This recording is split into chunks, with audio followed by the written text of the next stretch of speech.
Good morning. Good morning. Uh-oh. I didn't change my background. It's still from last night.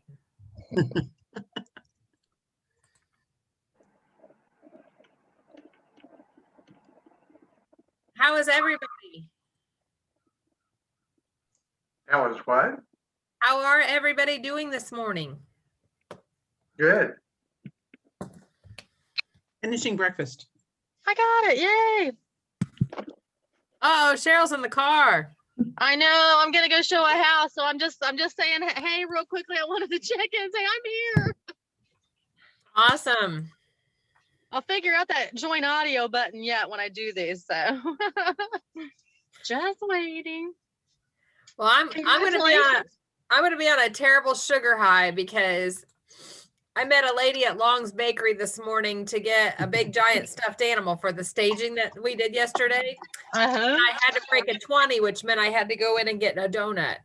Oh, awesome. So cool.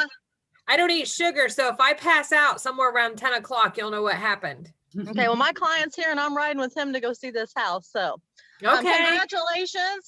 We're so proud of you and we're so glad we have you, Carla. So we're lucky. Thank you. That's very sweet. I was blown away. But what happened? What did I miss? Cool. Bye, guys. I don't know how to leave the meeting now either. Oh God, what do I do? I don't know what I'm doing. I'll figure So one thing for sure, sorry. I don't know. If you just close it, dear, it'll go away. Okay, let's see. Does that work? Nope, I still hear you guys. Oh my God. Hold on. Are you on an iPhone? Oh no, I'm a rebel. I don't have an iPhone. Okay, well then I can't help you. I don't know how to do that for you. Okay, hang on. Let's see. You should be able to remove her from the room. Yeah, I can find everything but what I need. Yeah. Cheryl, on your iPhone. Nope, I don't have an iPhone. I mean, all right, I think Carol just told me I can send you off. Okay, bye. Oh no, because then I can't do that, Terrell, because then it says she won't be able to ever rejoin, so I can't do that. Oh yeah, I forgot about that. Hang on, let me see what I got here. Leave. I found it. Bye. Bye, dear. Bye. All right. Okay, so how's everybody this morning? Cheryl's good. Cheryl's always good. And Pam, we got Pam twice today. She's got a really? Well, that's weird. Can you see me twice? We can. Twice is nice. That's pretty fabulous. Okay, that's not gonna work. And Amy's dressed much differently than when last time I saw her, although I loved your bunny slippers. I saw that on your Facebook. That was too good. Last night was the awards, the 2020 awards for the South office, and it was the Academy Award. So Amy was in a ball gown with pink bunny slippers. You'll have to check out her Facebook. It was awesome. Congratulations, Carla. Oh, thank you. What did you get, Carla? Oh, they awarded me with the 2020 Culture Award. Oh, that's awesome. So I was, congratulations. blew me away, made me cry. Aw. Polly, you are the best. You deserve a donut this morning. And I had a donut this morning, yes. And it's all I think good. Rhonda was crying. It blew me away. She sent me a message after and she said, oh, surprise. Because I knew about everything. And when the sign showed up in my yard, I just thought it was because I capped. Because I knew they put it out for all the cappers. So I had no idea. I don't know.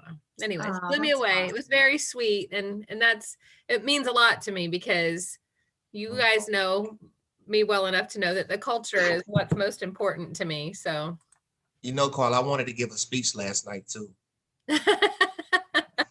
Yeah, if they'd have had everybody give a speech, we'd never got done. Yeah, I'll tell you no, what, the I leadership really wanted team. to. Go I ahead. wanted to thank you. Really wanted to thank you and the whole PC coaching team. That's what I really wanted to do. Yeah, it was really great. I'm really grateful for everything that you've done for me too. Well, thank you. Did you guys find that entertaining? Those of you that was in the South office, Yeah. didn't they do a good job since they had to Yeah, move it over to something virtual? Because usually we get together and we have dinner and a few cocktails and it's a lot of fun. But I thought they did an awesome job. They were amazing. They were amazing. It was hysterical.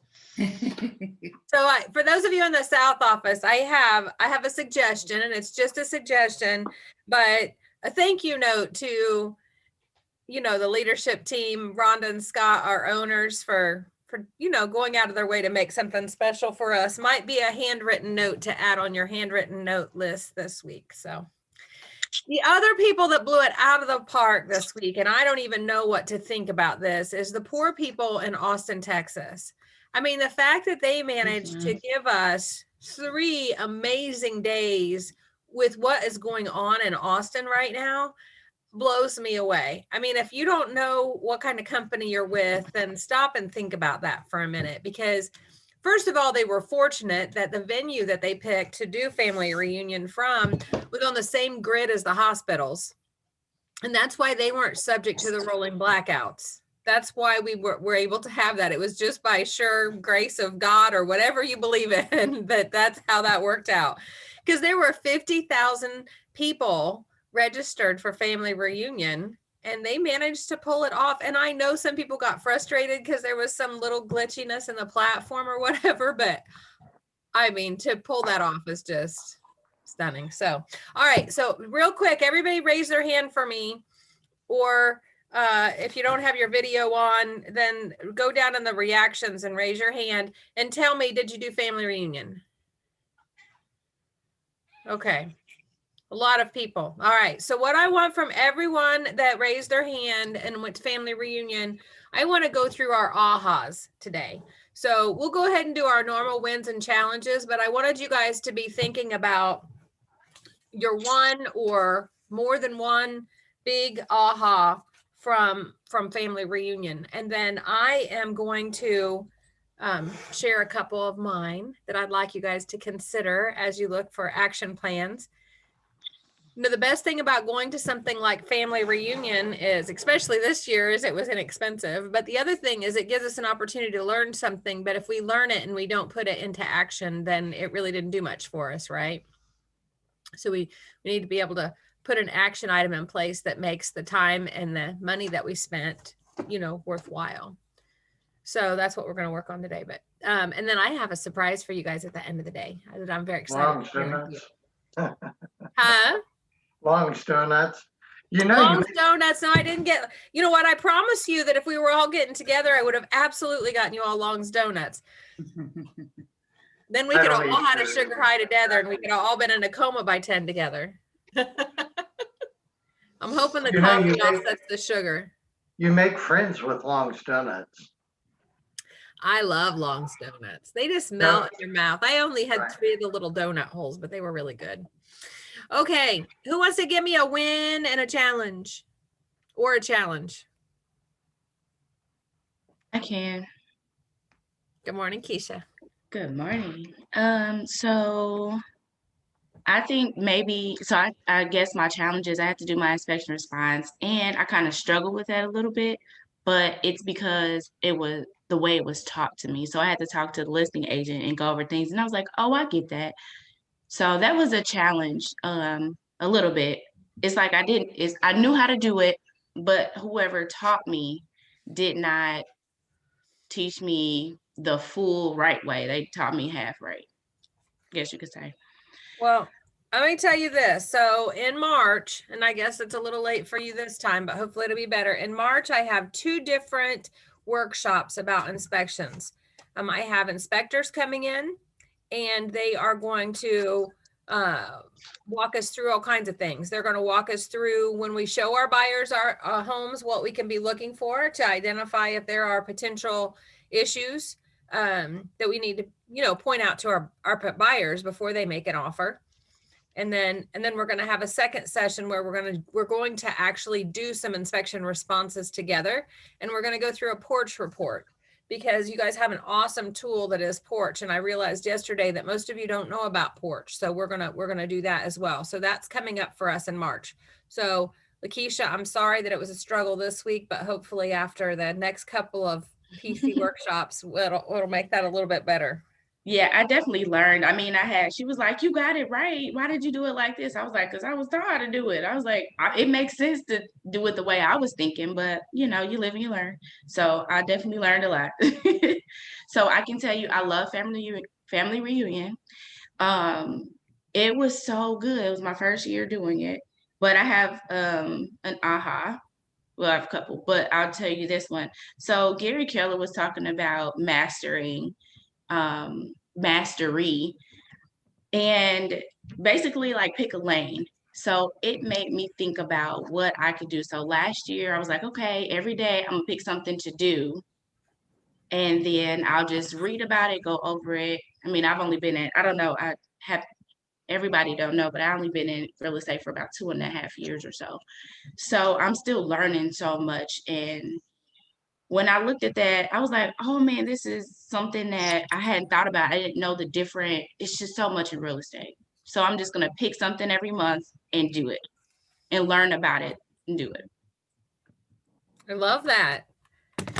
It was amazing how much Gary Keller we got. Having gone to family reunion before, I've been to 2 family reunions in person, and usually you get Gary in the morning. And I even I snuck in a session once where I wasn't supposed to be in there, but I knew it was Gary and I wanted to just sit and listen. And I sat in the back of the room and I felt like I was such a rebel because I wasn't supposed to be there. But the fact that Gary was so, I mean, he did breakout sessions this time. It was absolutely amazing. So I love, Lakeisha, that was one of your takeaways, because I have like 9 pages of notes from Gary Me Keller. too. I have so many just from him and Jay. When he opens his mouth, I just want to write everything he says down. I know. I was like, oh, let me take pictures. I have pictures of like what they put up. I was like, let me take that. I cannot write fast enough. Now, just know that all of you that did do family reunion, the videos are there until April 12th. So you can go back, anything that you missed or that you want to see again. And then also make sure that you download all the downloads that are there for you. So, okay. Well, good deal. Do you have a win? For me? Yes. All the notes I wrote down for family reunion. So family reunion was worthwhile. Yeah. Awesome. Next year, we're in Orlando, February 19th through the 22nd. So I would challenge you guys all to set a goal for yourself that we could all go to Orlando and be together. So from each of your closings, maybe you could put some money back from each of your closings and make it your family reunion fund or something like that. Because it will be, it's amazing. It's the same learning experience, but then you get that in-person networking, which is also completely invaluable. So awesome. All right. Who's next? Win challenge. If you want to share an aha. I'll be next. I think one of the biggest ahas for me, I'm pretty more script driven, but not the way that I should be after listening to Cody, and I think Ann Walensky or something like that, I think was her name. And she's from somewhere in Texas. But if I remember correctly, she was a Houston Keller Williams agent. But at any rate, how important it is to get that script down right, the scripts down right. And it's easier to practice with scripts that you have. If you have to cut one down, they're already so to speak, pre-tested. Otherwise, these people wouldn't be using it. And Cody was just marvelous at how he delivered things. Ann was great too. But one of the things that she said in the end of the script runoff was that you have to practice it to be relaxed. And when you can get to the point of practicing and being relaxed, then it flows naturally out of you. And you're also able to take the time to listen to objections, and you can respond to them a lot faster and easier. So I think that was the relaxed part was my takeaway. I love that. So one of my action items that I wrote down is I want to do our own script off. So March is all about what? What happens in Indiana, and I'm sure it happens in Kentucky and Ohio basketball. too in March, March right? Madness. Or in college March that does Madness. it. So how do you guys feel about a bracket? And what we'll do is we'll have the script off, and then let everybody vote. You know who did better, and we'll work down and we'll come up with our own champion. How's that sound? I love it. Awesome. That's great. Okay. Sounds fun. Right. Well, I'm Sounds going to good. put that in place for March. Then we're going to do our own bracket. So you guys have to think Are you about gonna do it in categories? name it. We're just going to do it in categories. What do you mean? Like, are you gonna have it, for semi-owned or expired, or just general scripting? Well, you know what? I really like the way they do it in the script off. So you guys can give me your feedback, but they have these objections. And what we'll do is we'll come up with a list of objections and everybody can pre-plan. Like there won't be any surprises here because surprises aren't going to be beneficial, right? So I'm sure I can find a list of objections and then we'll just pre-plan those. I'll get you the list of objections and I'll get you the scripts that go along with them. And then you guys can practice them, right? And then we'll be ready when it becomes time for the thing. And maybe we could even invite like Beth and Ann and Rhonda and Scott and Libby and we could invite them to come to the to be the judges or something. I'll work on the logistics of it and then we'll start that. We may be a little late. We may start the middle of March and have our final in the middle of April so that you guys have time to practice. I think it'd be fun. Okay. Thank you, Armand, because you just led right into one of my items. And the challenge, I think, was, with Zillow coming up into the industry, I really appreciated Gary giving us a better view of what Zillow will do for the industry, as well as against the industry. But the more important was what it's going to do for the industry. It's going to push us to be yet better. And then Keller Williams is going to feels the need to come up with more of its own platforms so we don't have to rely on some of the ones that can be bought out from under us and Zillow pull too far ahead, so to speak. But my challenge was I really need to push myself to make more contacts during the day. It's not so much for us how many hours we put in, but how many contacts we actually make and develop and also bring along. So I need to challenge myself to be more cognizant of that, I think. I love that, Armand. Now, do you think that making more contacts goes hand in hand with getting better with your scripts? Well, yeah, if you get to practice them a little bit more. So if we got really good with our scripts and we could see when we needed to ask for the appointment instead of continuing having the conversation, would that allow us to get more conversations in every day? Possibly.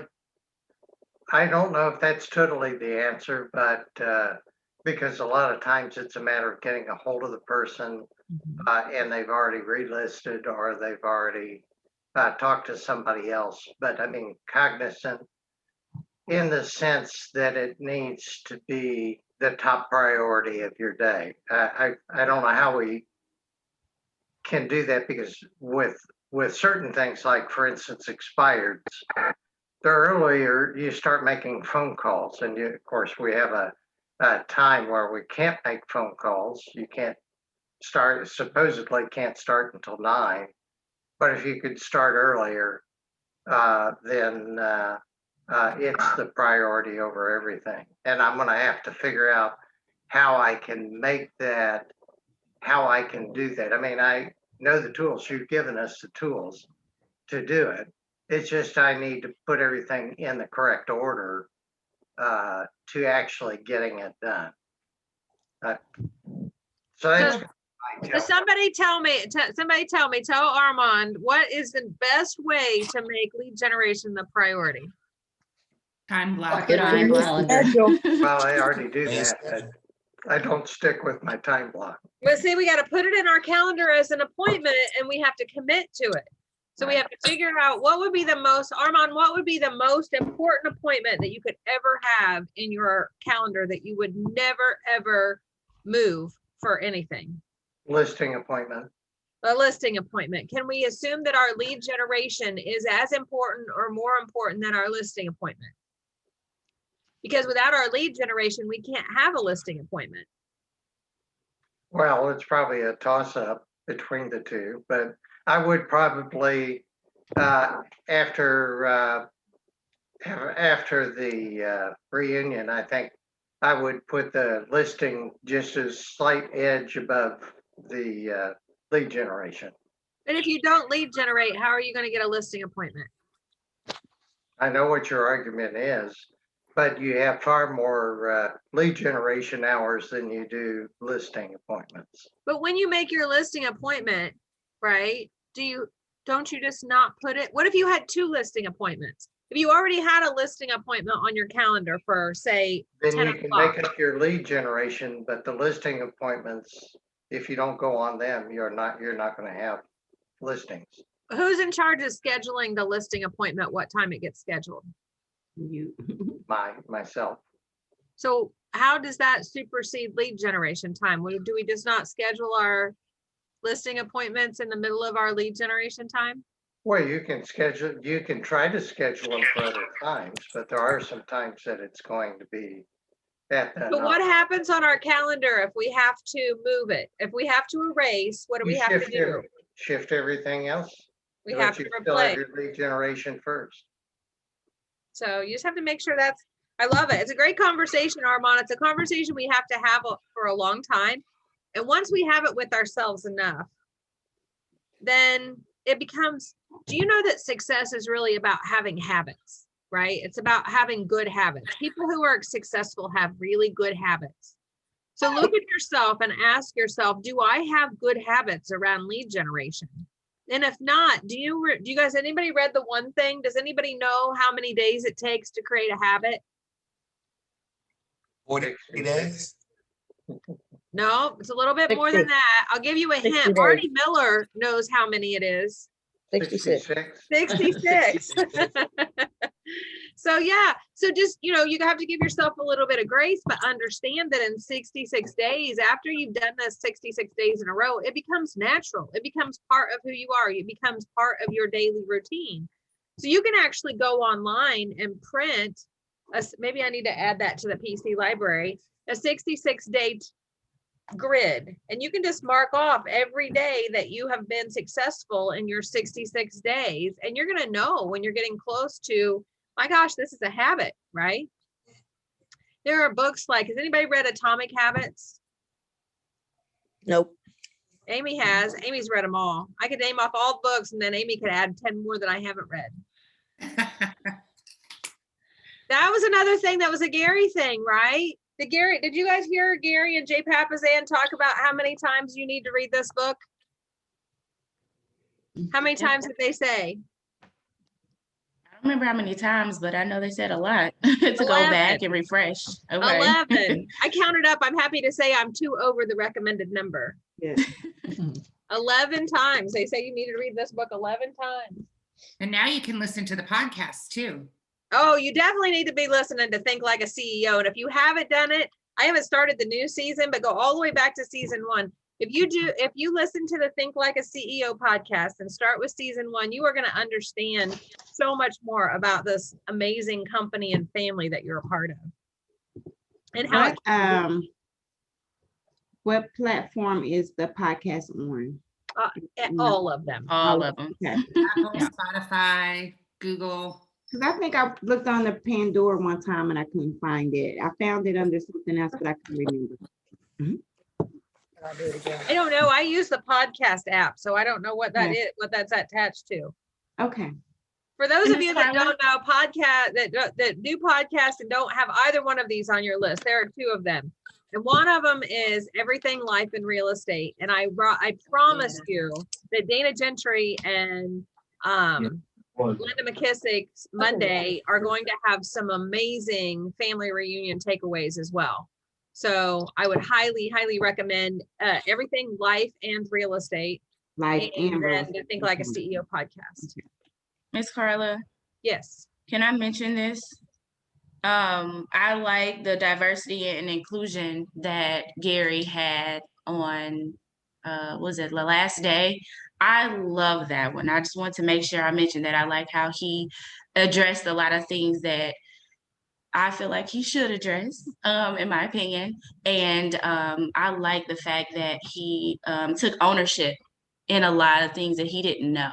So You just just wanted to gave me mention that. goosebumps there. He gave me goosebumps because he is so honest and frank about it. I mean, Yeah. the conversation is that we're, that we are all culpable just because almost out of ignorance, it's not out Yeah. of anything intentional. It's just out of ignorance. And it was so good. You guys do know that the International Agent Leadership Council has changed the Y4C2Ts.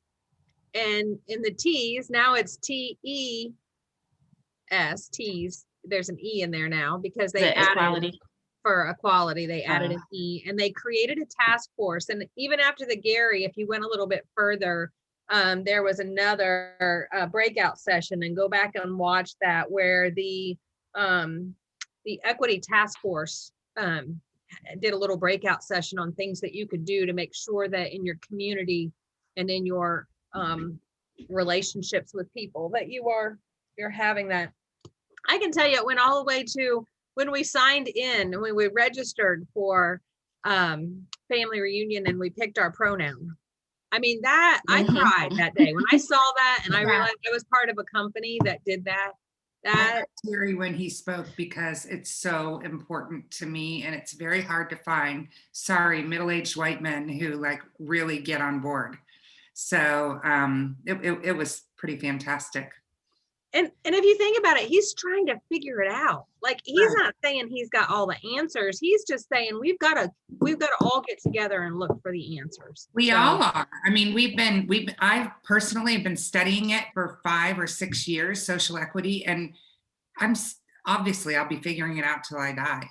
Did you guys hear the statistics that was on there about, and I might not get them exactly right because I don't have those notes right here in front of me, but the fact that minority home ownership is less now than it was before fair housing laws went into effect. I mean, that is wrong. I mean, there is no other way to look at that. There is not two sides to that coin. That is just wrong, right? That was stunning to me. So yeah, yeah, it was really good. Well, There's a lot that's very shocking still, and last year was incredibly discouraging for me because I feel like, have we made any progress at all? But a lot of my friends who I say, I can't believe you guys aren't furious, they're just joyful and able to, go on. I guess you guys have more practice. but where we have made improvement is that we are having this conversation right now because the leader of our company inspired us to have this conversation, and that's where we move forward. Right. But we have to not only talk about it, we have to take action. And that's what I also love is they gave us action. Mm-hmm. Yeah. All right. So this addresses addresses one. Sugar high, by the way. This is family reunion high. I'm glad that you guys loved it as much as I always have. So, all right, who's next? Who's got? And it doesn't have to be family reunion related right now. If you just got a winner, a challenge, we can do regular too. Yes, yeah, I'd like to go. That what you guys were talking about brings up something I'd like to ask a favor. So inclusion, I really need to see that video, but if anyone could put in the chat, maybe some of the sessions that they think are absolute must, because I only got to some of them and I'm going to go back and review, but I would love it if people had certain ones that they thought were just, essential or really moving or very valuable. So if anyone would mind. Well, here in a minute, what we're going to do, Annie, is we're going to go through the full agenda. And I can't, for those of you that didn't go, I can't share the videos with you. I mean, that's just one of those like copyright, trademark, things. I can't share the videos with you. I can share the materials with you, and we will be doing that over the course of all of the materials that I downloaded are going to become part of workshops and things. So you'll be getting that. And the other thing is, once it's part of me, it comes out. So, so you'll be getting it. If you didn't do family reunion, you're still going to get it. You're still going to benefit. But we're going to walk through each of the ones, because I think if we walk through the agenda, it's going to trigger ahas as well, right? For those of you that did those sessions. So Annie, I think that will get you what you want as well. All right. Did anybody Awesome. have any I challenge have a or few wins things. this week? Oh, go ahead. Oh, yeah, I do, I have sort of a small win, and then it turned into a challenge. So I'm working with an investor and in California, and we finally got to the point where, his criteria wasn't very realistic. So I just talked to him and said, hey, you're going to have a lot more, options if you change your criteria in this way. And so he agreed to that. I got him a bunch of, a couple properties later that day, and he actually was really interested in making an offer on one. And then he came back about an hour later, and he said he was going to have to hold off for a little while because he made an offer in a property in a different state.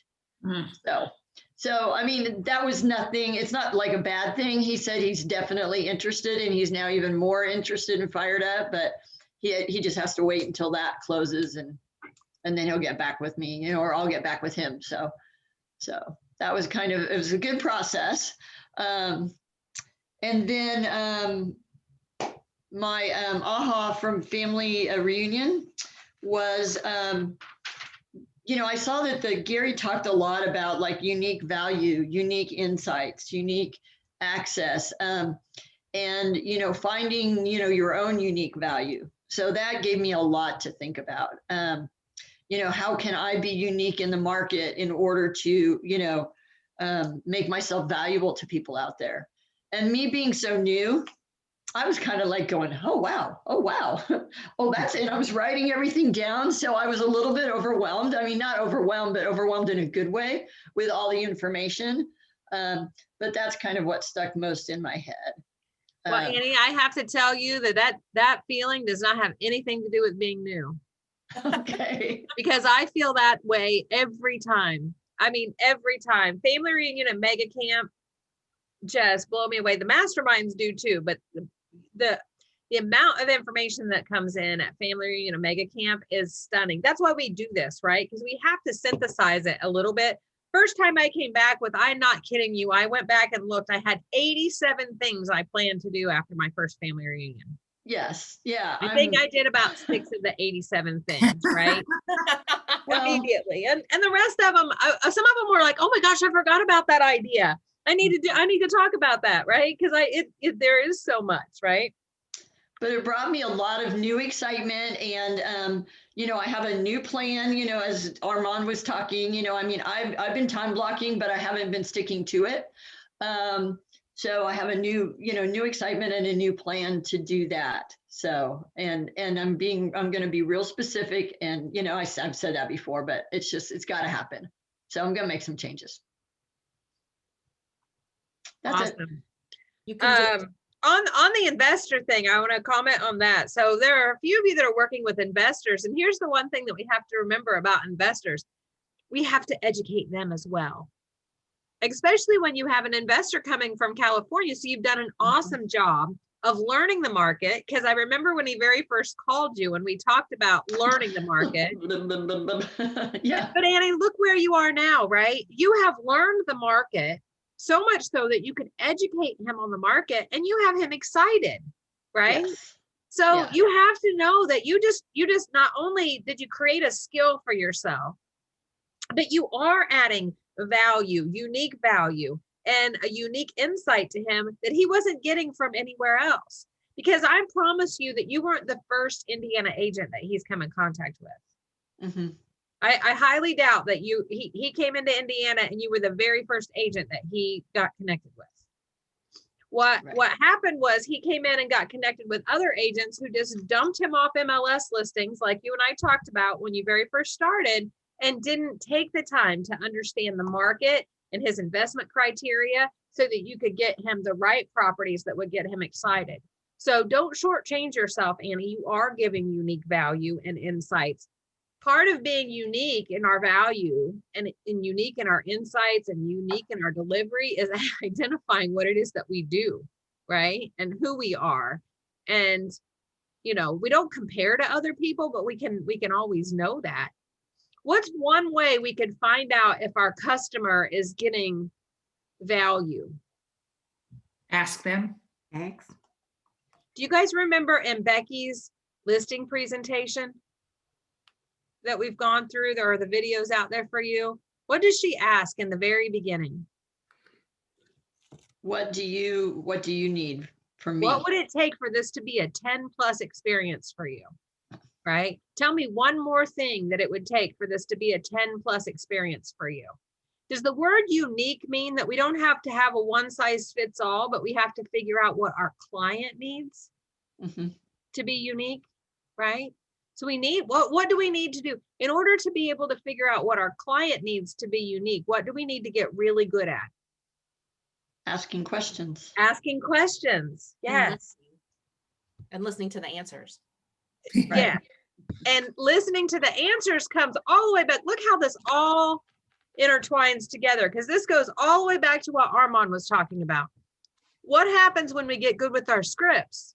When we get good at objection handling, we can listen better, right? Because we're not constantly thinking, oh crap, what am I supposed to say next, right? Because we're relaxed and comfortable with our dialogue and our language, right? So it's all this beautiful patchwork of skills that when they all come together, it's like, you know. Yes, and your tips really have helped make it easy for me. So I really appreciate it. Well, you're welcome. That's my job. Okay. I'm making notes of the things that I want to work on. So as we go through, I'm making my notes of my action items as we talk. So asking questions. I think we should have a whole workshop on questions. I am good at that. Tamika could tell you that. I will ask questions and make sure I understand before I comment. Gotta ask questions. Awesome. All right, who's next? I'll go. I will say challenge for me is trying to get this my buyer back on track and getting him to fill out a different lender app, because the other lender he had was Chase, and I guess it didn't go too well. So I'm actually trying to get back on and talk to him, but like I'll call him and he won't answer, but then I'll text him and he'll text back every once in a while, but he's not like responding like he used to. So that's a real challenge for me right now. And then I guess Anybody have any, hang on, Robert, hang on. Anybody have any suggestions for Robert on getting the buyer? Yes, Tamika. Welcome back from the Caribbean. Yes. Costa Rica. Where were you? Costa Rica? Costa Rica, yes. Oh, it's amazing. I picked the perfect time to go. Yes, you did. You did last week.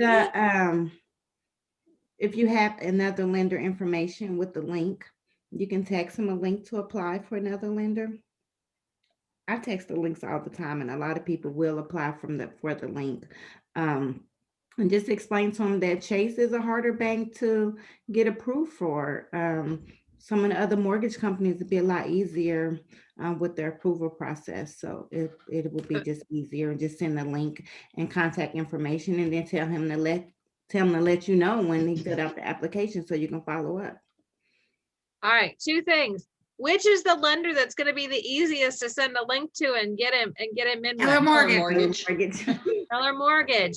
And what happens when he connects with Keller Mortgage? Who tells you about it? Keller Mortgage. Kelly does, right? Kelly will message you and tell you that they have applied and they have filled out their information, and I got a message from Kelly yesterday on my son's deal because he didn't have his set up yet when they needed to apply. And so I got a message yesterday that the appraisal was back, right? Kelly told me that the appraisal was back for him. So Robert, all you have to do is go into your Keller Mortgage portal online and put in that guy's email and text, it'll text the link to him. So all he has to do is fill it out and go. Okay. So that would be, thank you, Tamika, because that would absolutely be my number one. But Carla, it seems to me that he doesn't sound like he's as interested in buying anymore. It probably means that he got discouraged, maybe, because Chase is painful, right?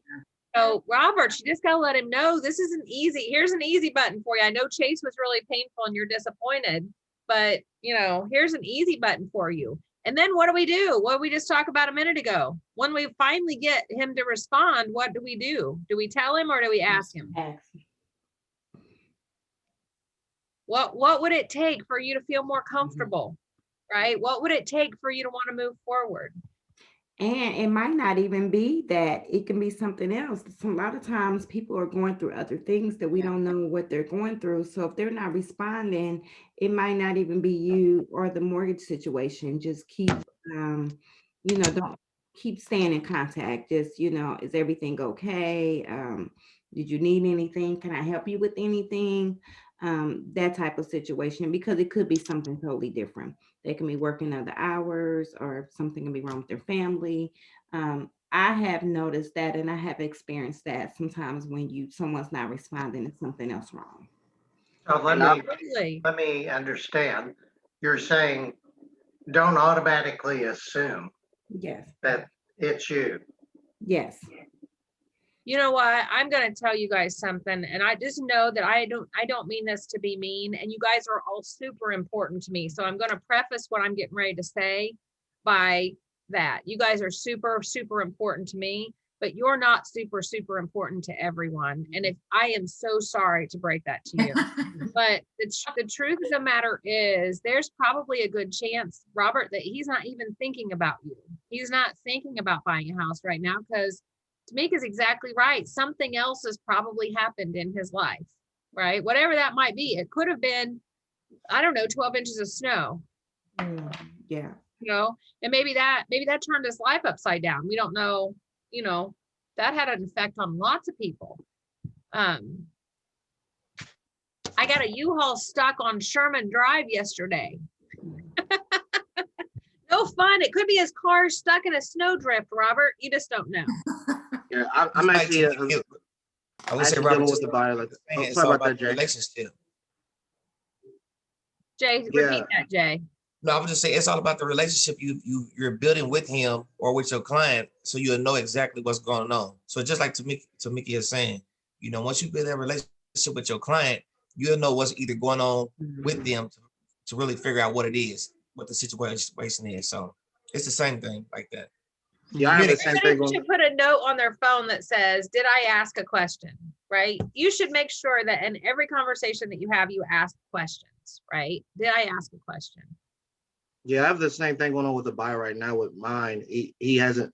I used to talk to him like every couple of days, and we would just talk, not even about houses. We'll just talk about life. And I haven't spoken to him in a week, so he's on my agenda just to shoot him a text like, "Hey, I haven't heard you in a week. I just want to know if you're okay. Do you need anything?" Like, we always got to remember we are in the people business, and we got to understand like that everybody's not going through the same situation that other people are going through. But if you just try to talk to them as a person, as a friend, as like, I think that's like, for me, I was like, I want to be the agent that you invite to the barbecue. Like, but that's just to let them know, like, it's not always about houses. It's not about lenders. It's like, I just really care about you as an individual person. It's just, hey, if you're all right, just shoot me a text like, "Yeah, I'm good." All right. At least I know that. And then, I follow up in another couple of days, like whenever you're ready to talk, then we'll talk. I love that. Just a message out, like, is everything all right with you? Hey, just shoot me a text. I've been thinking about you. And if everything's all right and you're just busy, just shoot me a text and say, "Yeah, dude, I'm all good," right? But just let them know that you care. Some of you guys, I see some of you guys on here that get these from me every once in a while. If I don't see you for a week, I worry about you. What happens when I worry about you? I send you a text message. Are you okay? It's not anything else. It's just, hey, is everything all right? You know, I worry about you when I haven't got in touch with you or haven't seen your pretty faces for a while. So yeah. All right, Robert, go back to what you were going to say now. Would that helpful? Uh-oh, Robert's muted. Was that helpful, Robert? Yeah, that was helpful. I would say ask some questions first. I mean, I've been asking him questions. He did say he was going to call me, but he didn't call me. So I'm thinking he might have forgot, got busy, or like you guys said, something might have went on or happened. Something else. So I'm not sure. No, just, hey, I'm worried about you. I didn't hear back. Right? Right. Or even just tell them, you know, I'm real upfront to my buyers, and they like that about me. But I'll be like, don't be discouraged. You try something else. You know, I know it was tough, and they took you through a lot of stuff. But you know, we go through another company, it won't be so bad. You know, just kind of let them know that, or just let them know that. Right, even throw that in there. The God didn't bring you this far to let you down. It's gonna happen, and delay is not the now. And they like that. They appreciate that. That you encouraging them and speaking life into them, and you know, letting them know that it is going to be okay, and that they do have other resources. Just because someone gives you a no doesn't mean it's over. So just kind of speak to them like that. Okay. Love that.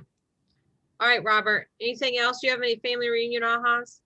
I would say my family reunion I have would be, I mean, I know like a lot of us want to be good, want to be great. Like right now we want to be great, and we like just trying to take everything in. But I would just say, I don't know who said it, but I just remember they was just like, it resonated with them, and it kind of resonated with me too, to just take it, to try to get better just 1% at a time, not 100%. Oh, I love the 1%. Yes. That was sweet too. Did you guys watch that? That was from Inspirational Morning. And that was the kid that has Down syndrome that did the Ironman and finished the Ironman. He became an Ironman, and he had his shirt that said just 1% better. Did you guys see that from Inspirational Morning?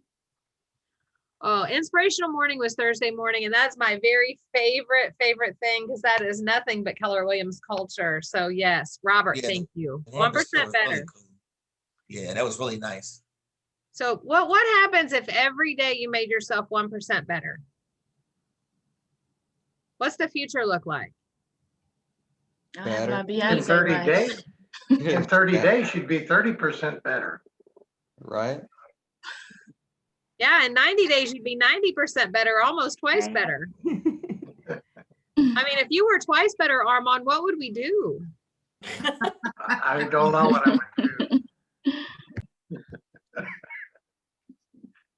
And just think, in 100 days, you're 100% better than you are today. Okay.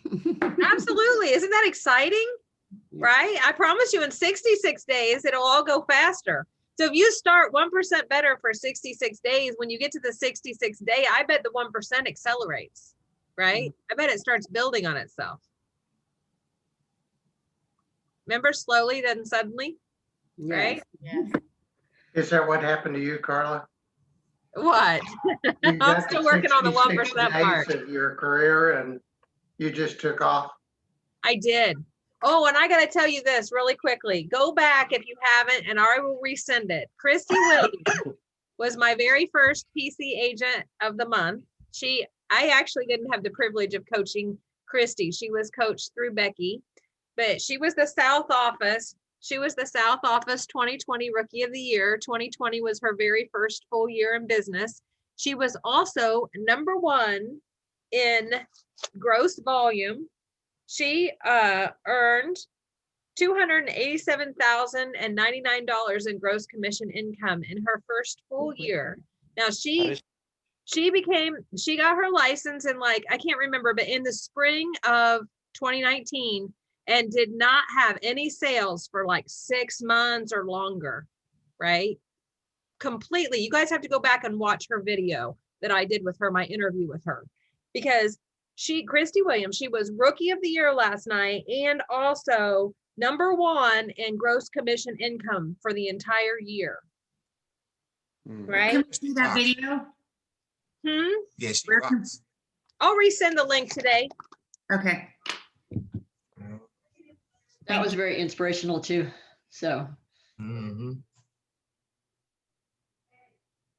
I did one of my deals with Christy.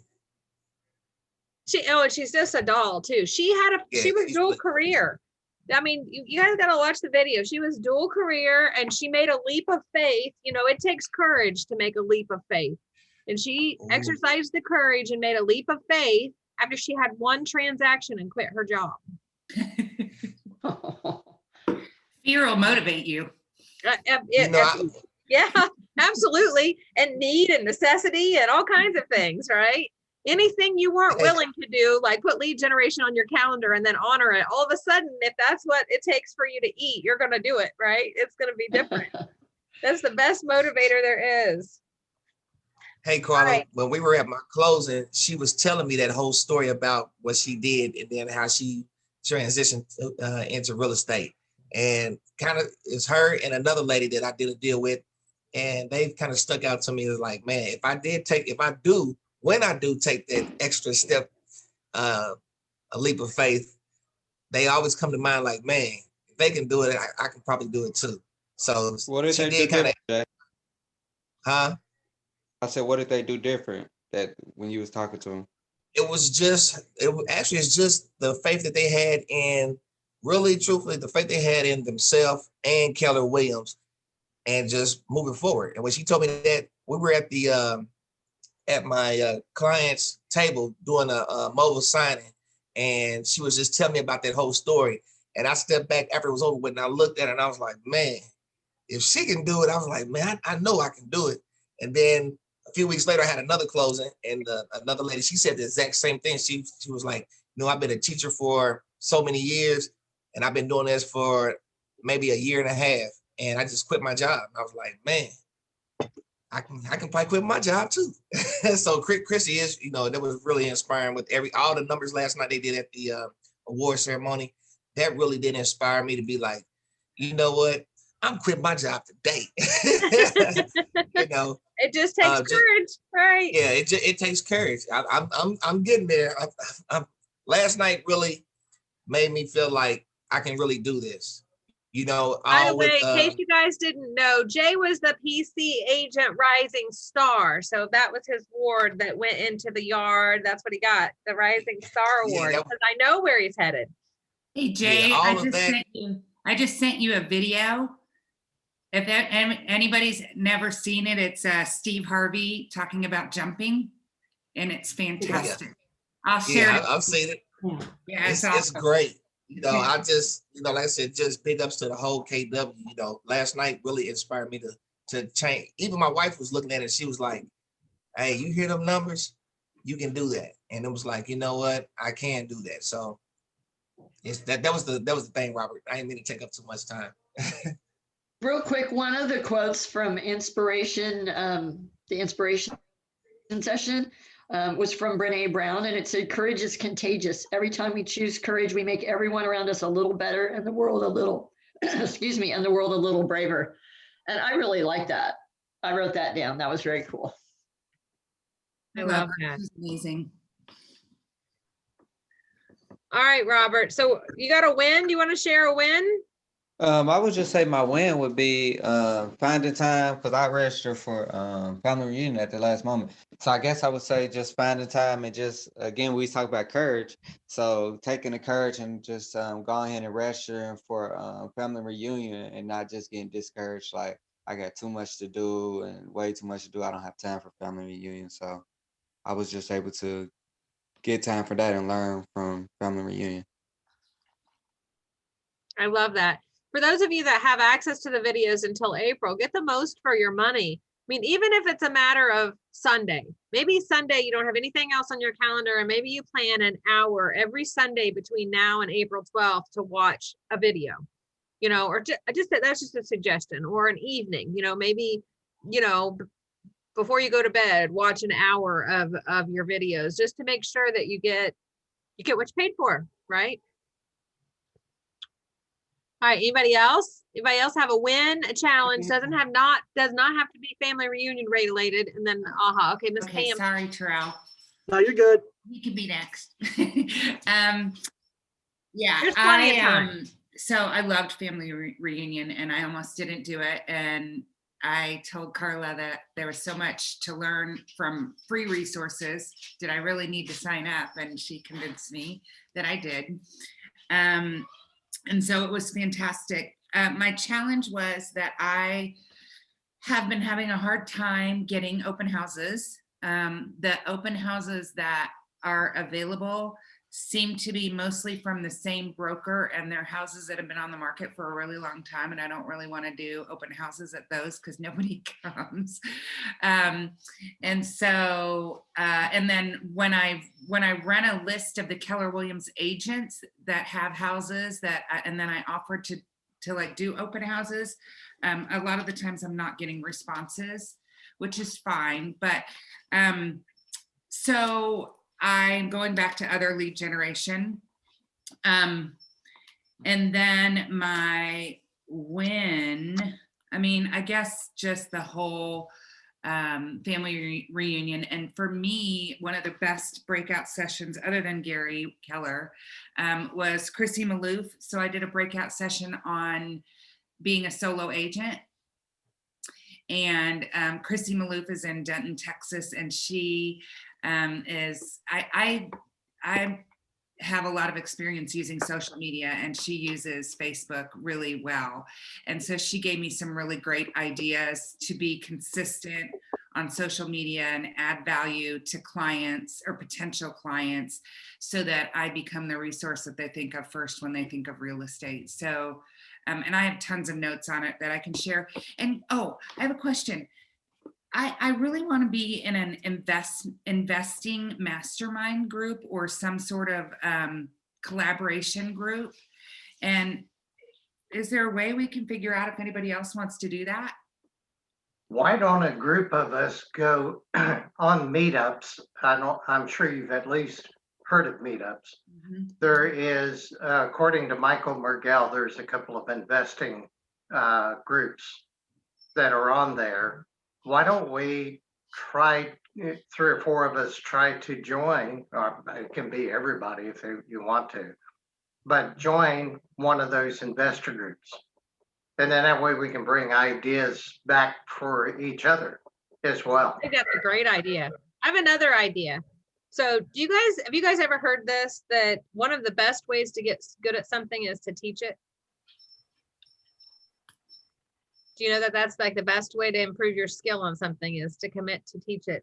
And we have a couple of books. We have The Millionaire Real Estate Investor, the green book. Looks just like this. It's up there on my shelf, so I can't reach it, but it looks just like this, but it's green. The MREI, okay, Millionaire Real Estate Investor. There's also Flip and Hold, yeah. Right? So we have these 3 books that are in our arsenal. The best way, there have been people I know that there are a ton of Keller Williams agents that would like to be in an investor group. It's just nobody has taken the bull by the horns and ran with it, right? I would recommend having a book group. Pick one of those books, right? And have a book club over one of those books, and then do a chapter a week or 2 chapters a week. And if you do that and you set it up and you send it to me, I can have Autumn put it on all of the KW My Way Facebook pages. So it can go on Louisville East, it can go on West, it can go on Northeast, it can go on South. So somebody needs to commit to it. Somebody needs to say, I'm going to do it. Okay, Pam is going to set up an investment group.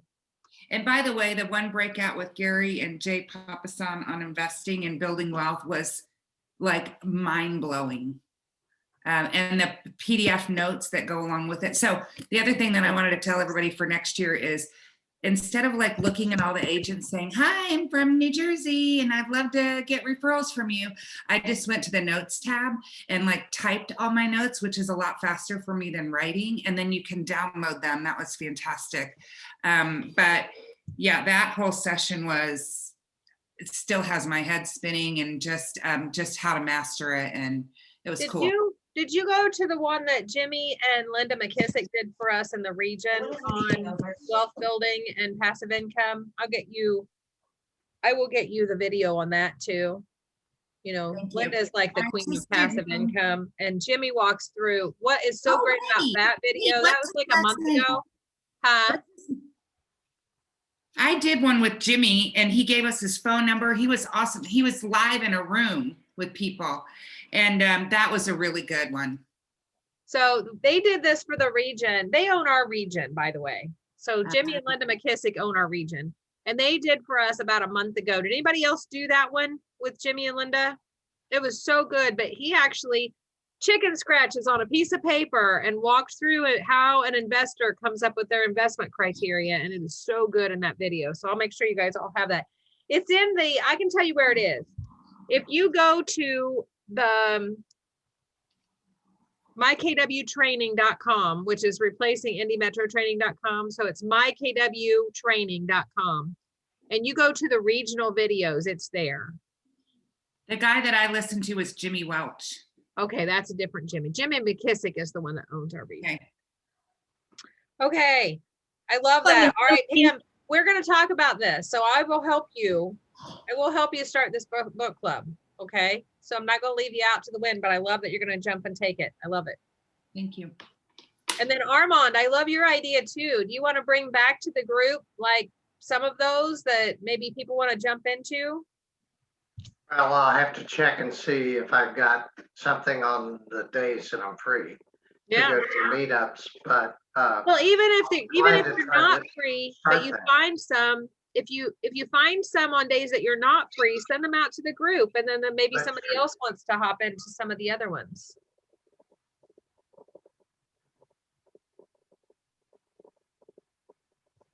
You guys that didn't do family reunion, are you sorry now you didn't go? I promised you we're gonna help so much to try to share with you. I came real close to saying I told you so. No, that's Interested in going. He was in Costa Rica. My vacation was scheduled the exact same days, and I was like, oh, okay, I guess I have to miss it. So hopefully I'll be able to watch somebody's. Tamika, your profile picture on Facebook is everything. Thank you. All right, Taro, you ready? Yep, I am. I'll say a challenge. Well, a challenge for me is the time blocking. You know, I'm dual career, full-time teacher. So knowing that I'm already limited on time and just making sure that I'm really useful going back and checking in on my contacts and adding more contacts as I can. So still trying to get better at that. But my win for this week, I had my first listing appointment. It was one of my coworkers, and James, thank you so much for our conversation a couple weeks ago. So I took a little nuggets out of what you talked about. But I went through the 66-day challenge that Marty Miller did. I sent her the pre-listing kind of package. And then when I spoke to her on the phone, I didn't use a script. Like for me, it was like, she's a coworker and we're friends. So it was really nice. I was like, I don't need a script for this one. I just want to like be genuine and authentic with her. And she really was happy with that. Unfortunately, they're not ready to list right now, but I asked her for some feedback afterwards, and she was like, I did a great job. I taught her more about her house and her community. She's like, I didn't even know where I lived. So she was like, that really helped her out a lot. And I was like, you know what, still keep me in the loop. Like I'm still here. And this is like, you know, I'm here for you. So that was my win. And I also have another listing appointment next Monday. So one thing I'll tell you, what is the one thing when we're talking to potential sellers, what's the one thing that we need to make sure they understand right now? Where are you going? Urgency, right? Yeah. Why would it be important for them to list now rather than wait? They get to decide. They may have more important reasons to wait, right? But we need to make sure. There was something that came up from family reunion, another thing that I absolutely loved. And I want you guys, we're going to start working on this with our scripts. If for those of you that are farming a neighborhood or who are looking for listings, which you all should be looking for listings. And the question is simply this, well, tell me, what would it take for you to sell your house? Because they may tell you that what it would take to sell their house is 250,000, and they think that's a huge number. And you take a look at it and you're like, okay, I can do that, right? They think that that's way out of reach because they paid 180 for it, right? And they think there's no way I could get 250, but if I could, I'd sell it. Well, guess what? We can probably get you 250, right? But we have to take a look at it and be realistic, right? So I loved that question. Just adding that to your conversation when you're talking to potential sellers. Well, what would it take? Or your sphere, right? How does that just like a fun conversation? Well, you know, I'm a realtor and I just have a funny question for you. What would it take for you to sell your home? I mean, what's the harm in asking that question? Do you know who begins with a Z? Do you know who has been doing this for a long time? You? Huh? No, begins with a Z. Who has been doing this for a long time, asking people what would it take? You don't know that on Zillow, the make me an offer? One of their categories, people can post their own homes on Zillow, not for sale by owner, but make an offer, right? That's asking the same thing, isn't it? Isn't that asking what would it take? Yeah, that's true. Awesome. Yes, Terrell, time blocking is a challenge for everyone. What's the best way to overcome that challenge? Just do it. Do it. Just Nike all the way. Swoosh and just do it. Swoosh it away. All right. Anybody else have a family reunion aha, a win, or a challenge? I guess I have a couple wins and a challenge. Okay, the commercial property. I know I think I mentioned it before, but it's in the works. We got a buyer. They're pre-approved from the bank. His attorney look over the paperwork, so he's ready. So I'm thinking next week we should be able to sign. Awesome. So that'll be under contract. So that's Yay. good. Finally. Whew.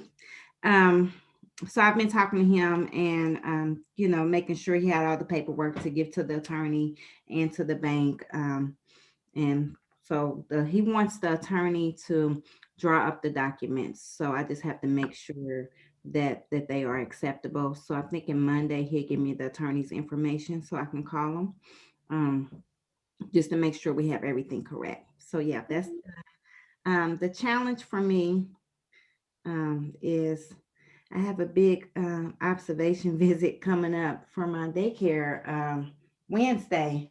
So I know I went on vacation, but I have to almost put everything on hold except for what's absolutely necessary right now, just to make sure that I am in line and everything taken care of over there. So that is the challenge. So, and then I'm also having like a, I guess when you have your highs and lows, I'm back from vacation and I know I need to do these things over here, but I'm like, blah, blah, blah. I'm like, because I feel like I'm not as busy, which I need the time, but I mean, coming back, relaxing and not doing as much, I really have that, that letdown. I go through emotional letdowns. And my husband was asking me yesterday, are you okay? Are you mad at me? I'm like, no, I'm just having issues right now. And it has nothing to do with you. It's just like I'm having issues. I showed a house yesterday, first thing in the morning when I came back. They probably make an offer. But at the same time, and even talking to the commercial deal, knowing that that's going through, I still feel like I still feel like I'm blah, blah, blah. Well, I would imagine leaving Costa Rica and coming back to the snow would make us all feel blah, wouldn't it? Yeah, I think Anybody would not feel shocked from that. I mean, come on, give yourself a little grace, dear. Here's the other thing. There's another piece of grace here. Do you guys remember from physics? And I can't remember which physics person. I can't say that word. Which one it was, but do you remember what happens to an object in motion? It keeps in motion. And what happens to us when we stop? We stay at rest. And what do we need in order to move again? More energy. A big push, right? We need a big push. So here, I would recommend that you consider, what do I need to be my big push to get me back in motion, right? Because that's what you're missing right now is your big push. Yeah, but I know that I need this time as well to do other things for, my daycare bit. I know I need that, but I'm like, I don't want to do that. I want to. Well, I have a question. Tell me about Costa Rica for a minute. What was the best thing about Costa Rica? Yeah. The weather, being in nature, because we were literally in the, staying in the rainforest. Monkeys coming out on the patio. You seen a sloth and the lizards and the alligators. We went on an ATV ride. We're supposed to go to the waterfall. We did go to the waterfall, but it's supposed to be Costa Rica's dry season, but it ended up raining on us the whole time. It was still okay because it was still an experience. It wasn't cold rain, so it wasn't like everyone shivering we were just so we was riding through the rainforest while it was raining, and we had to take this big old hike, and it felt like we was going up and down mountains, like we climbed and it was raining. So that was an awesome experience, and it's priceless. So what would it take for you to have more of those type of experiences in your life? So can that be your big push? Yeah, but then also I think that, and I think it's a rut too, because there's no houses out there. I have active buyers and I can't find anything. Nothing is coming up for them. And how do we fix that problem? Get the listings. Yes, that's the answer, right? We have to get the listings. Yes. So yeah, that's it. All right. Anybody else? Yeah, I'll go. Yes, ma'am. This whole time my computer's been frozen and all you guys are stuck in like one pose, but now it's finally come unfrozen. So I couldn't tell if I was on mute or anything this whole time. But I will start my video too. Hi. Hello. We got a different view. Yeah, it's not the I'm a different. call.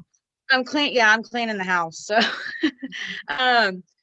so my wins, I have a lot of wins this week. I've got buyers that I've showed them like 4 houses. They put an offer in on every single one. So they just have a contingency to sell their home first. So we haven't gotten any accepted offers, but today at noon, we'll know if this last one gets accepted. And then after that, after class, I'm going to go over there and do their listing appointment, and I will list their house next week. Yay. So I'm really excited. Yeah. So it'd be my first time on both sides. So I'm really excited about it, but definitely been a challenge. And I know that you've said this since like day one, like go practice opening lock boxes, right? I had like a crazy time with these lock boxes this week. I didn't realize that if they don't have a Sentry lock and they have like just a regular padlock, that you find that number on showing time. I didn't realize that. So when I get there, I'm like, I've got the Sentry lock and I'm looking at it and I'm like, well, there's too many numbers here. So I had to call the realtor and she's like, she told me what it was. And then when I talked to Wendy on the phone, and she's like, it's all on showing time. It'll send it to you. So yeah, it was just a learning experience, but it was good. It was a good learning experience. So that's my wins and challenges for this week. Awesome wins. I love that. And the lockbox challenge. Yeah. Here's the thing about showing time. I'm going to share this real quick. I was on yesterday morning with all of your leadership, So every Friday morning, first of all, I report to the leadership. So all your operating principals and team leaders, I report to them how you're doing. And they were really blown away with some numbers that I shared with them yesterday. So you guys are doing an awesome job. But I also get, you know, the intel of where we're going. And they are, as a group, looking at an alternative to showing time. So the problem, if you got this from Family Reunion, the problem with showing time isn't that Zillow bought it. The problem with showing time is that Zillow and showing time are not willing to do an agreement with Keller Williams. So to write an agreement not to violate our client's confidentiality, right? And just like buyer's agency agreements, Keller Williams is not going to be in business with somebody who won't have an agreement with us, right? We have to make sure they're not stealing our clients, stealing our data, you know, all of these things. And so I think we're going to see showing time very much like Dot Loop. I hope showing time do disappear. Like, I think that's a good idea. Like, just to feedback off you, I don't want to interrupt, but I think it's a good idea. If they're not willing to, like you said, make an agreement with us, then we got to go, because it's a partner relationship and we can't just have it as a dictatorship. To me, that's just one-sided. And he went to them on Saturday to ask for an agreement, right? Before Family Reunion, Gary Keller went to Showing Time and Zillow. And originally we thought we were going to get part of that interview. And that's another thing that I love about this company and Gary and Jay and Josh, is that they didn't feel like it was representative of the Y4C2Ts in order to view that, to share that video with us, because that the conversation didn't go in a light that would have been a win-win for everyone. And so Gary made the decision, Gary and Jay and Josh and our leadership at KWR made the decision not to share that. And I find that to be the highest of integrity. They're not going to tell us that we have to get off Showing Time, but they're going to suggest to us that they tried to do an agreement with Zillow and Showing Time, and they wouldn't do an agreement with Keller Williams. So therefore they're going to recommend that we not. Same with Dot Loop. And you know, for agents that are buying leads from Zillow, first of all, that's ridiculously expensive, because Yes. you know, we can get leads better at a better place. But the other thing is you're funding the company that's trying to put us all out of business. So, you know, you can do whatever you want and I'll coach you through whatever, but I do not recommend buying leads from Zillow. By the way, they're really, really expensive. And, you know, a lot of the independent companies out there that offer, you know, leads to their agents or whatever, they're buying it from Zillow. And I don't think they quite understand the fact that they're funding the company that won't contract with anybody. So they're funding the people that are trying to put us all out of business. And that's just a little, you know, that's how we ended up here. That's what one of my ahas from Family Reunion. Well, not put us out of business, but they're trying to steal our business and make us captive to them. Well, they're going to make us pay them for everything, right? They're going to get to the point where they're going to want 60 to 80% of our commissions, right? Right. So, okay. Anybody else have win, challenge, or aha before we go through the agenda? Can I just say that on that topic, that they asked us to go to our MLS and ask them to require Zillow to put our agent information on our listings. Yeah. And MLS sent us all a survey this week, and we have the opportunity to do that on the survey, which I already did, and it was really simple. It took me 5 minutes. So if you guys get that, it might be a good idea. That's a great point, Pam, thank you. I'm going to make a note on that for everybody to share that, for not just PC, but to share that everywhere. I know that we had a whole conversation yesterday about strength in numbers, right? And if all of Keller Williams, and for instance, just in the Indy metro area in MyBor, in our multiple listing service, if all of Keller Williams says, you know, no, then that is we are, you know, collectively number one in the listing service, right? Numbers wise. So, yeah. The one thing that they didn't talk about, which is the other interesting thing, is CoStar. So CoStar is the commercial gorilla, and CoStar is trying to buy CoreLogic. And CoreLogic is who our MLS, that's our BLC, is through CoreLogic. So it's interesting that we have the two gorillas now trying to fight over. Does that tell you you're in the right business when the two big corporate gorillas are trying to fight over it? And it's also really nice to know that we are affiliated with a brokerage that actually has a partnership agreement with us, right? That's different than a lot of other brokerages. That's something you'll get from the Think Like a CEO video too. I love it when Gary said this week that he went home and told his wife, my gosh, they were worried if I die. Can you imagine? They're all worried about what happens if I die. Love that. All right, anybody else? Are you guys ready to go through the agenda so that we can pick where we want to focus our efforts? So I am taking this from what you guys have said to me, and what we do when we go through this agenda is that I am creating my March and April PC workshops from this. So we can get an idea of what you guys are wanting out of that. By the way, if you guys don't see the chat, you need to hop into the chat because Amy and Dentrick have put some information in there about the investments that Bigger Pockets and Clubhouse on Clubhouse. I have not done that Clubhouse thing yet, so I'm old. Bigger Pockets. Where is Bigger Pockets is a podcast, right, guys? Oh, okay. Thank you. Amy, you want to share? It's also a website as well, and they actually have a free membership. So, I mean, I'm very active on Bigger Pockets.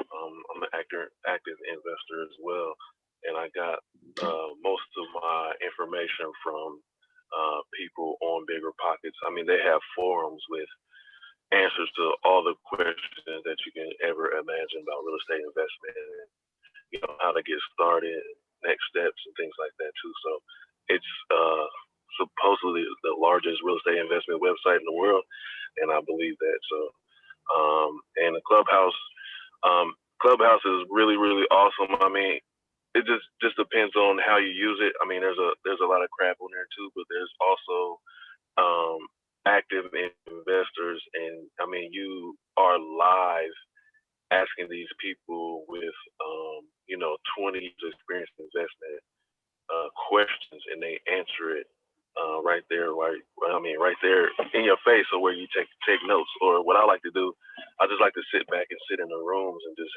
listen to other people's questions and take notes. So I'm members in a couple of rooms in Clubhouse that are very, I think are very valuable. So if you have any questions, just reach out. Amy, you got anything to add?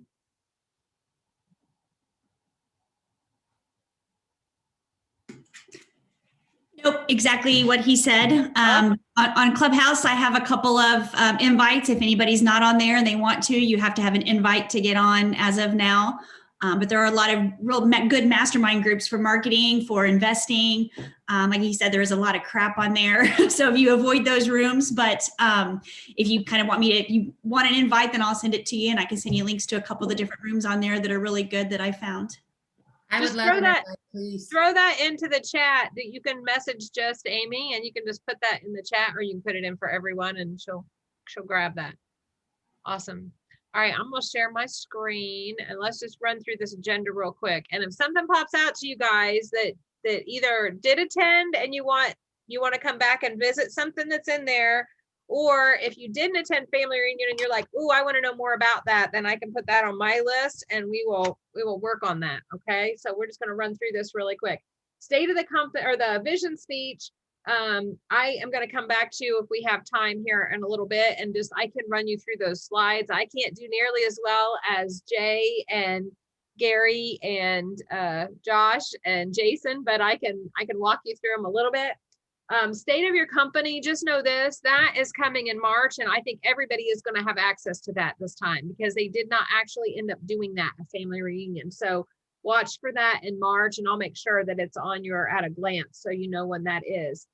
Then we started off the whole thing with Gary Keller doing a breakout, which again, did I tell you how stunned I was, how much Gary Keller we got in all of this? And Jay Papasan is amazing.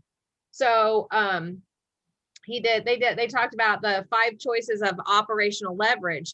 So this is, you know, what you guys have to remember. You guys have leverage available to you. You guys know what that is, right? It's My Leverage Services. It's Jessica. So if you're not on with Jessica, our ownership has given us the most amazing gift of leverage in My Leverage Services. So if you're in the supported model, it's free. And if you're in the enhanced or classic model, it's almost free. I mean, what they're charging for the services that they provide are next to none. So that is one piece of leverage that you have. They walk you through lots of other leverage in that session. Anybody do that one? Anybody have any comments on that one? Okay. So this one was Yeah. on an expansion business. Does everybody understand what an expansion business is? Yes, I was on the expansion team. Awesome. You're on I thought expansion. that was good. Yeah, I thought that was really good. I don't understand it. Can we go through that when I put that on your calendar?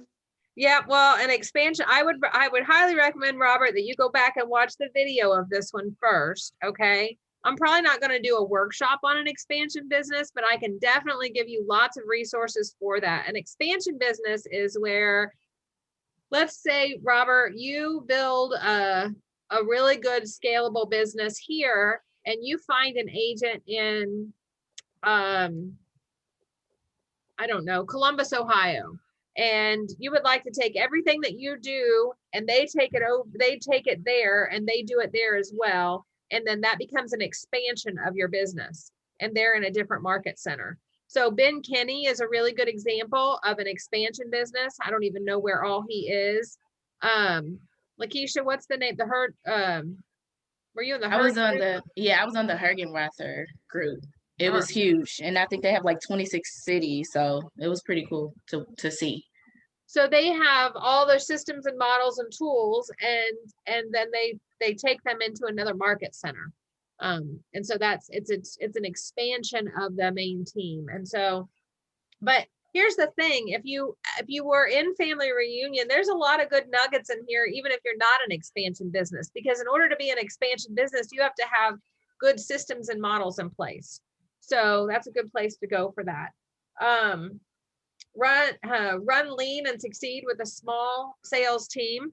So Tamika is starting her own team. She has added an agent to her team, you know, so that's something that is not that far, you know, down the line for you guys where you go. And if you read the MREA, you know that your first step what's the first step for building your team when you're ready for leverage?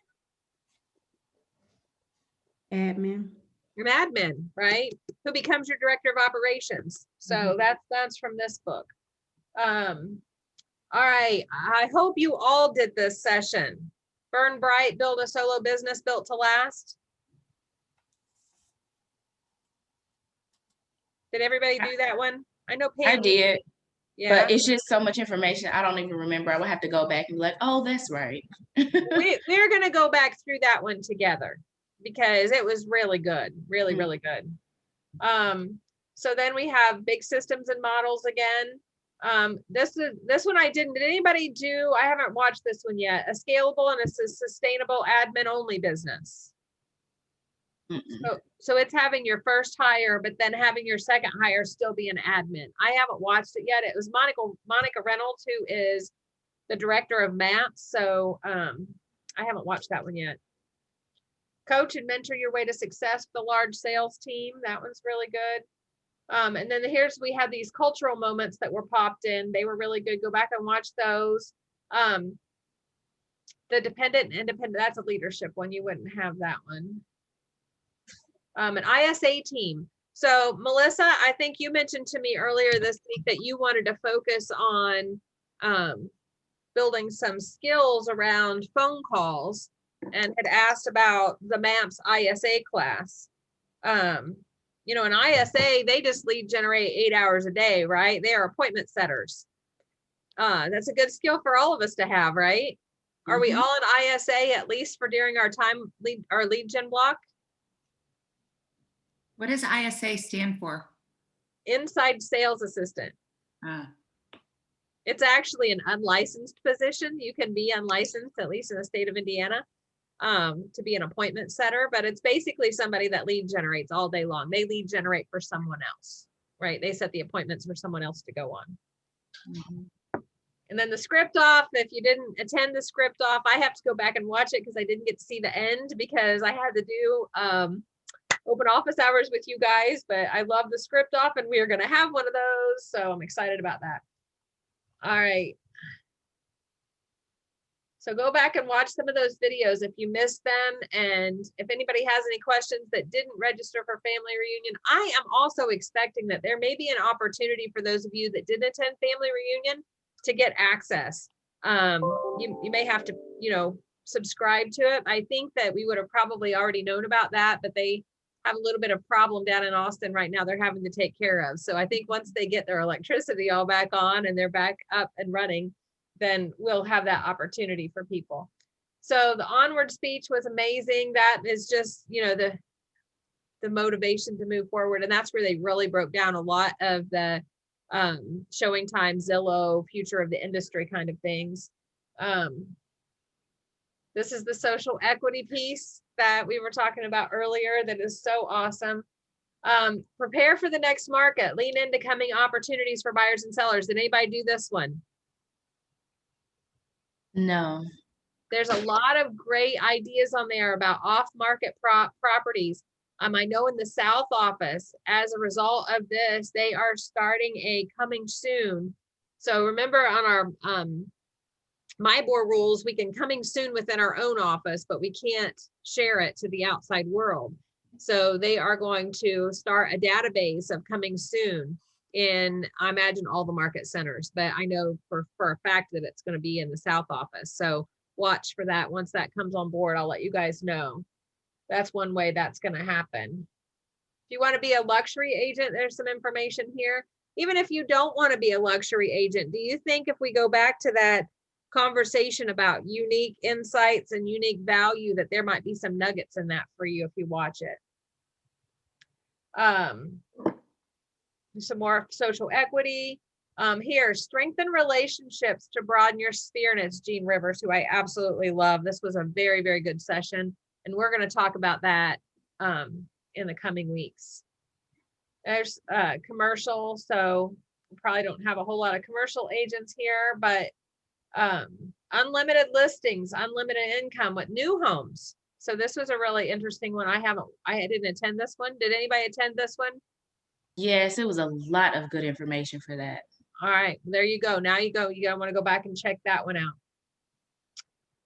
I will definitely do that, and I'll bring you whatever I get from it. We can all powwow about it. Master seminars to make yourself a choice, the real estate expert of choice. I know some of you guys have talked about this in coaching when we've been one-on-one about having home buyer seminars. I did a senior living seminar when I was still in production. So if that's something that you would like to do for your lead generation, this would be a really good one to watch. I watched that one. It was good. And there's a master class breakdown on new homes to watch. So that was pretty much, that was Wednesday. And then Thursday, oh my gosh, if you did not do Inspirational Morning, please watch it. It's so amazing.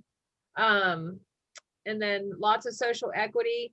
This is the 7 traps between you and financial wealth that we were talking about earlier. If you missed this, Gary and Jay talking about how to be wealthy, right? And what being wealthy really means. This is so good. I don't think I could do that justice and try to do it for you. So definitely recommend that one. How about this one? Did anybody do this one? Seal the deal, win the day with your competing offer. This is the multiple offer one. We're going to come back to this because there were some really, really good ideas in the multiple offers that we don't have out there in our videos. For those of you that are writing multiple offers, you do know where those videos are, right? In Indy Metro PC, in your library, and in the instructional videos. All the information that we have on multiple offers, but there's a lot more here. Hey, I got a quick question for you, Carla. Not to stop you up real quick, but on these multiple offers, I noticed that some people, like, they was going like $15,000 to $20,000 over asking price. How do you know when to go $15,000 or $20,000 over asking price? Or how do you explain that to a buyer if you could just inch out that? Because that's a lot of money over asking price. It's a question, right? It's simply a question. It's to the buyer. All right. So this is going to be a multiple offer, and there are going to be a lot of people that's going to bid well over the list price. Now, there's a good chance if they bid well over the list price that the appraiser is not going to appraise it for that, but we don't know for sure. So the question I have for you, Mr. Buyer, is how far are you willing to go over list price in order to see if you can have an opportunity to own this home? Oh, okay. Whose decision is it? Buyers. Right. So we have to ask the question. We have to explain to them what they need to know about the question, and then we have to ask them the question. And if they're And then only if they willing, say, then if they come back and say, well, how much do you think I should go over? Then you have to say, well, let me ask you this. If you were to lose this property and know that somebody else won and you went $5,000 over, would you be comfortable going 10,000 over in order to make sure you got the property? I mean, you just have to keep asking the question because they're the only ones that can set that number for you. What were you going to say, Armand? The offers, they're going to bid higher and higher. I was pretty much going to say, I wasn't going to say it as eloquently, but pretty much going to say what you said. I was going to say that, $2,000, just offer them different increments and kind of go up the scale. Would you be willing to lose it for $2,000? Would you be willing to do it for $4,000? Don't even give them a chance to ask because it's a thought that they have to think. And they have to decide where they're going to fall on how much. And if you ask them when it won't hurt, right? Well, if this house sells for 10,000 over and you don't get it, right? Are you going to be all right with that? Then when they don't get it, you've already mitigated their disappointment, right? Because you already told them. Now there's no disappointment. Well, I know that, you said that you didn't want to go 10 over and, I'm guessing this probably went 10 over. So this wasn't the right house for you. Let's move on and find another. So it helps you by asking questions and figuring out what their motivation is and let them make the decision. That's going to mitigate the disappointment later. So they don't have that, oh my gosh, I wish we would have gone $100 more or $500 more or $1,000 more or $5,000 more so we could have gotten it. That's and the why truth of the matter is, when are you going to know what the winning offer was? Never. Closing. When it closes, right? When the information goes on at closing. We have to explain to our buyers that cash is king, and 99% of the time, if somebody has an all cash offer, it doesn't matter how strong our offer is, that's probably going to be the one that's going to win. Right? My biggest fear is leaving money on the table and not being a good fiduciary for the buyer. Like if they bid 5,000 over, then they could have saved that money, right? Well, that's why we do an escalation clause. Okay. So we do the escalation clause and that protects us. And that's all that information that's in the Indy Metro PC folder and in that video. So go through that video and look at the escalation clause. I recommend on the escalation clause, if it's listed at 150, we start at 151 and $1. You guys know I love the dollar, and some of you I think have used it and it's works for you. So I start, if it was 150, I would recommend that they start at 151 and $1. And then we go up to whatever their comfort level is. And then I add $1 for every increment that I've gone up. So I might end up at $251. And I always tell them, if the $51 hurts, I'll throw it in, right? I can't really do that, right? Because it's an enticement, but I always make that a little joke, right? I've even told some of you guys, just go ahead and do that and tell them your coach will pay the $51 if they win by $51, right? So I love that because that just puts you in that incremental thing. It's just a strategy. It also, you know what it does? If you do that $1, Stephanie's not on here today, is she? Stephanie had a multiple offer situation. There were 47 offers. Oh my God. Do you think that seller read all 40? Do you think that that listing agent read all 47 offers? No, I think she sorted them. I think she sorted them by Cash. Conventional, and then the VA and FHA, she probably just put in a pile and didn't even read them, right? And then she still had to do something. So how many of them do you think escalated to the same number? Right? So what would you do to make yours set apart from everyone else? And when you're dealing with, when you're $1, exactly. There's other, that's not the only strategy, right? But that is a strategy. Because when you're trying to figure out what is going to make my client's offer stand out, you've got to figure out a letter from you, making it really simple for them to know what you just offered. So they don't have to go through the purchase agreement and dissect it, right? A separate letter from the loan officer saying, hey, I know you got the pre-approval letter, but I just want to let you know, I have personally reviewed this client's information and they are good to go. This is going to be an easy close, right? Right? A separate letter from the loan officer, not just the pre-approval letter. That's something to make yours stand out. A copy of the earnest money check, right? Let them know you have the earnest money in hand so they don't have to worry about, are they going to get the earnest money delivered? Carla, what do you do when you get in these situations and then the appraisals fall through?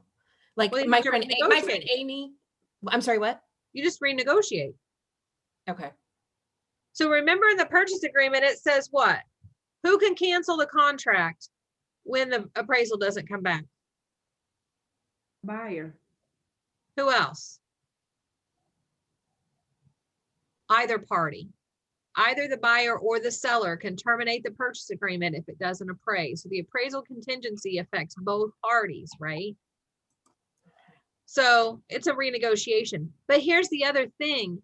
That's another thing that can make your offer stand out, Joni. Thank you for pointing that, reminding me. So if your buyers are willing to pay over and they're getting a loan and they're willing to pay over the appraisal, then put that in further conditions. So now if it doesn't appraise, we don't have to renegotiate because my buyer has already said they're willing to pay $5,000 over the appraisal value.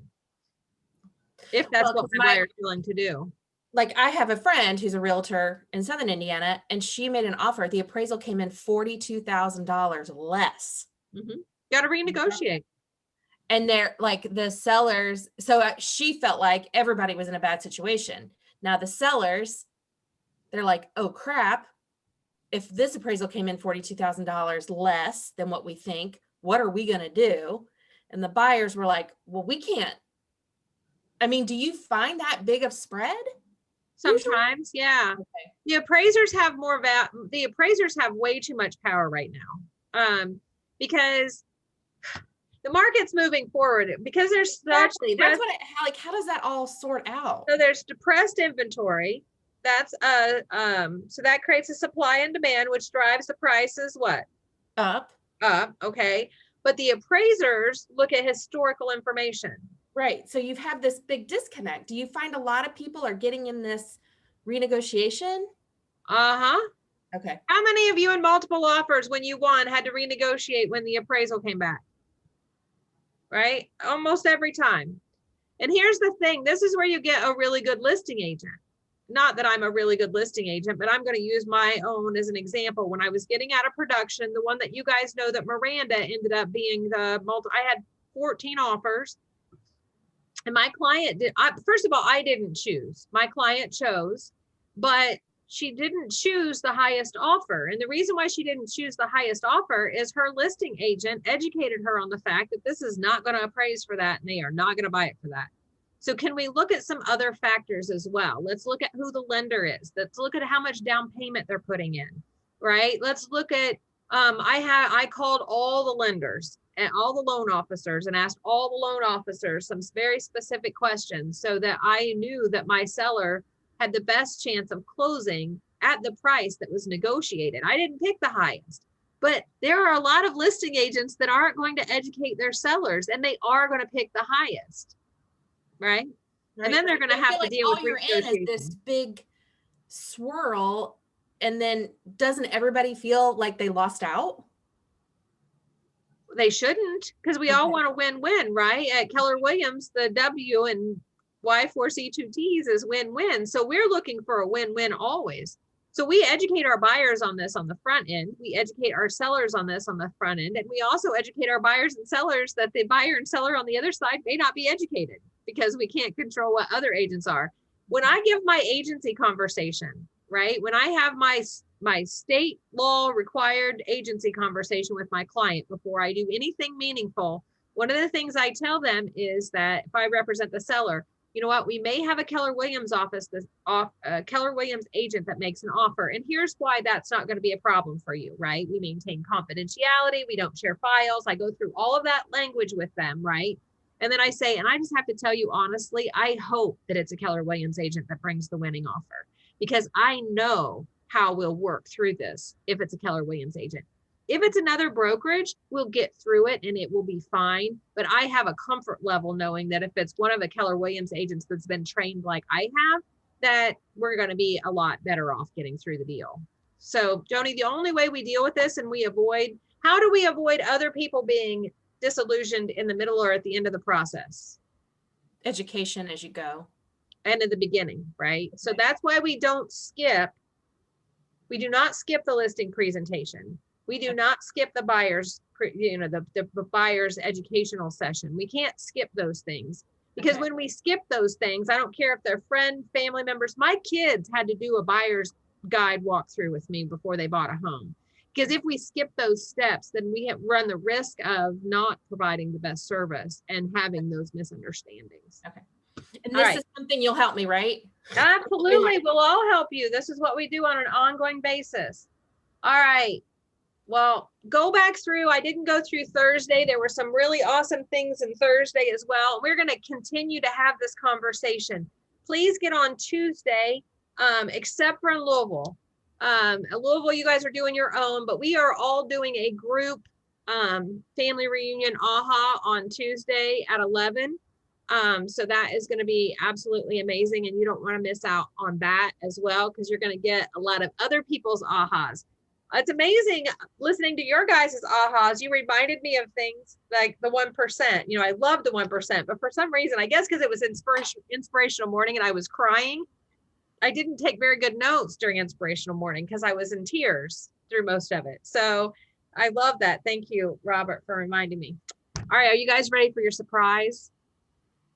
You guys were so good. Either I didn't build up the excitement of it well enough, or you guys were just so enthralled with family reunion that you never said, what's a surprise? What's a surprise? What's a surprise? Are you ready? Or you want to wait till next week? I'm ready. I'm ready. All right.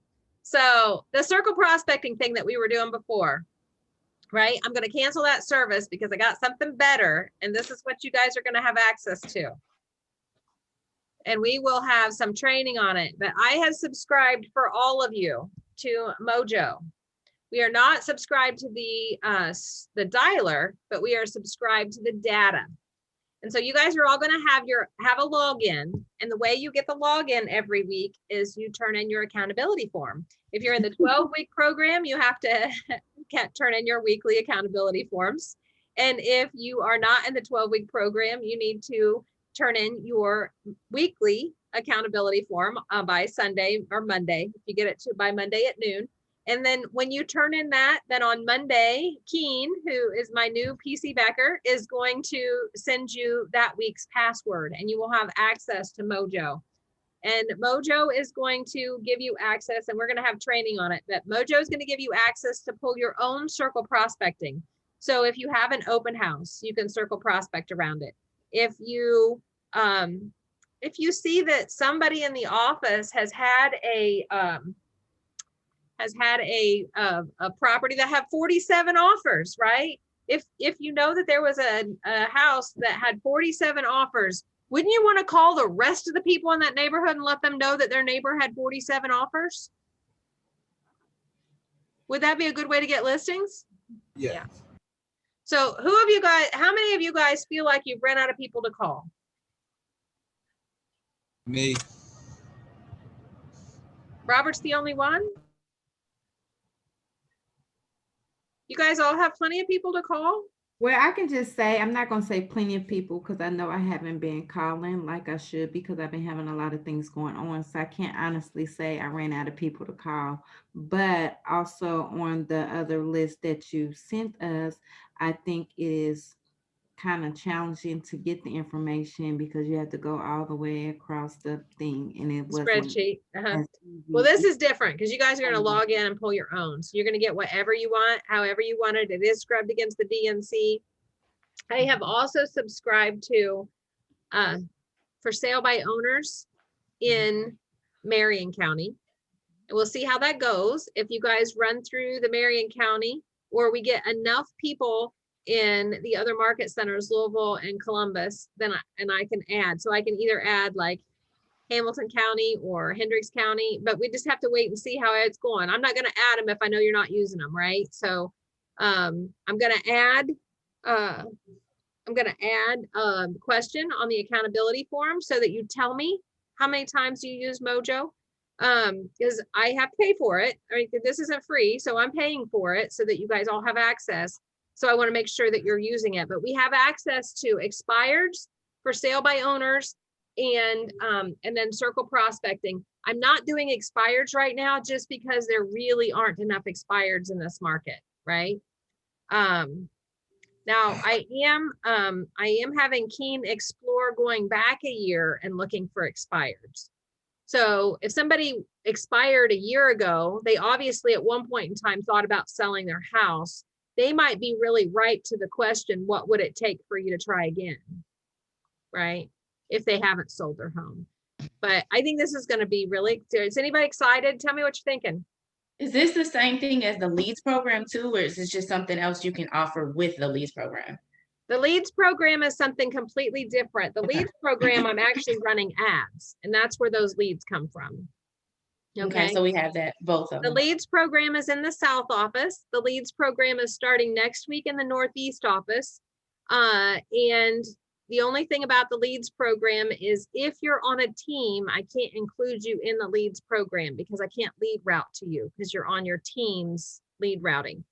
But you will have access to this no matter who you are. If you're on a team, if you're in Louisville, if you are in Columbus, it doesn't matter where you are, you're going to have access to the Mojo sales. And as soon as I have enough people in any given market using it, then I can add counties and information there. That right now it's just, I only subscribe to Marion County because that's where the majority of you could work for get some business. And we're going to watch things. So the only thing I need for you to do is when you get a lead from Mojo, you don't have to pay a referral fee for it, but I need you to tag it that it was a Mojo so that we can track conversion and make sure that it's worthwhile, right? After 6 months, I want to make sure that I'm spending my money on something that is beneficial to everyone. So is anybody excited? I'm excited and I don't even know. I love that. Thank you, Tony. Robert, does this fix your problem? Yeah, it fixes my problem. I'm ready to get started today, but I know we probably can't start today.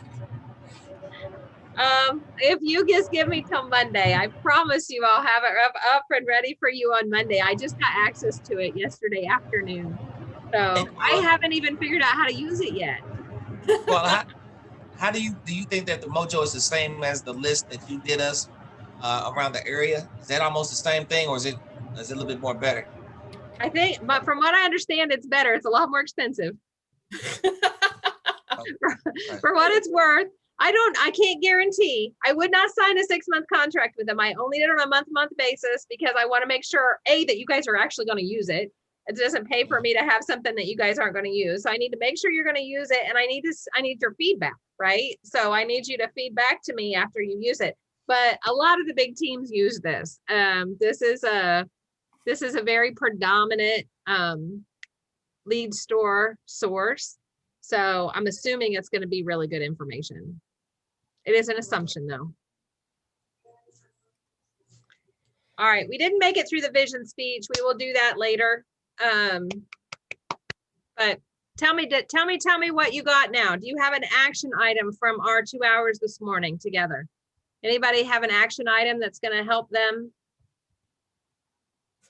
I know that I want to read because I just I'm a new agent with Keller Williams. I signed up on last Thursday. And then I got on, when I got my MyBor, you know, I sold my kidney to be able to pay to get on MyBor. And Yeah. Did you sell it or did you just put it in a pawn shop? Because we'll get it back. I know, like, you know, I'm just recovering, you know, they packed me in ice and all that, but so I could be on this call today. And I'm still, you know, I'm sure you all remember, it's like so much information. I'm still trying to sort through it all. And I had a new granddaughter this week. Woo, my son and daughter-in-law had a healthy baby girl on Tuesday. And her name? Denver. So I've been very, you know, I'm getting all this Keller Williams information. I'm getting a new granddaughter, so I'm super distracted. So, but I liked the podcast and the book, The Millionaire Real Estate Agent, that Gary Keller wrote. So I think those are two big things for me that as I'm just trying to wade through and get started and figure out my head from my tail. So what's that grandbaby's name? Her name is Madison Avery. Or I'm sorry, Madeline Avery. Oh my God. What a horrible Gigi I am. Madeline Avery. Madelyn.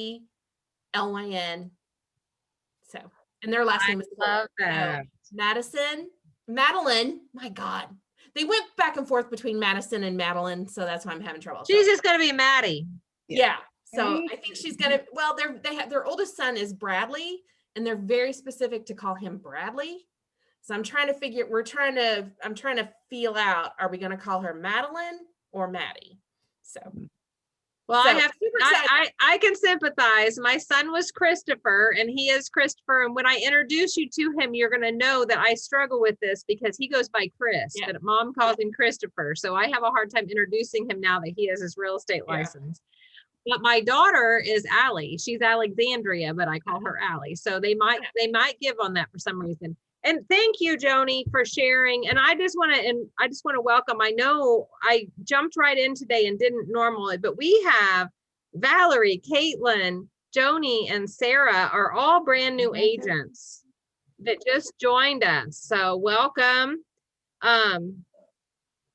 Sorry that we kind of went steamrolled right through that. Normally I would have had everybody give you their best advice, and we're just going to have to do that next week because family reunion and sugar combined together. Woo! That's the other thing. I felt like there was so much going on this week with family reunion, and then, you know, my own family getting bigger, and it's just, I'm like, okay.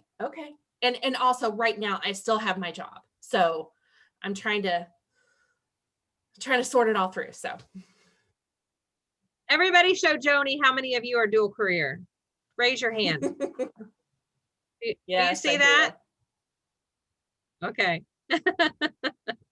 Awesome. All right. Anybody else have a takeaway today that they're going to implement? Yes, Tamika. Since I have time today and I don't have any appointments, I am just going to catch up on maybe some of the podcasts, some reading, and just some little things that I can, housekeeping things that I can do. So when I am able to, I'm ready.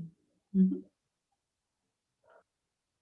I love that. So that's going to be your thing that's going to propel you forward. See, then we get the train moving again and we get the inertia taken care of. Yeah, thank you, Valerie. Elephants and fire hoses. You're exactly right. Anybody else takeaway? Well, I don't have a takeaway from the day, but I do got a takeaway from a family reunion that I remember when he just said, don't try to read all the books at once. Just try to read one book a quarter, and then that 4, and then they'll add up to a lot. Absolutely. Anybody have a growth plan? Do you guys, the growth plan form is in the goals section of your Indy Metro PC library. Your growth plan, you can schedule out your books that you want to read. So when somebody says, oh my gosh, this book was amazing, you think, I can't read that right now. What I do is I buy it on Amazon and it sits on the corner of my desk and reminds me, it hawks me. That's my growth plan, is it sits over here on the corner and says, you need to read me. You need to read me. You guys know the first book to read though, right? Yes. 11 times. That's actually on YouTube, and it reads it out to you. So I'm gonna definitely, my daughter has a gymnastics competition in French Lick. I'm definitely gonna turn that on. Also on Audible, and if you don't have Audible already, I can send it to you for free. want Audible. If anybody needs me to send them the Audible for free, just text me and I'll send. Armand, I sent it to you. Did you not get it? I'll try it again, dear. I thought I sent it to you before you drove to Michigan because I thought you were going to read it on your way to Michigan last week.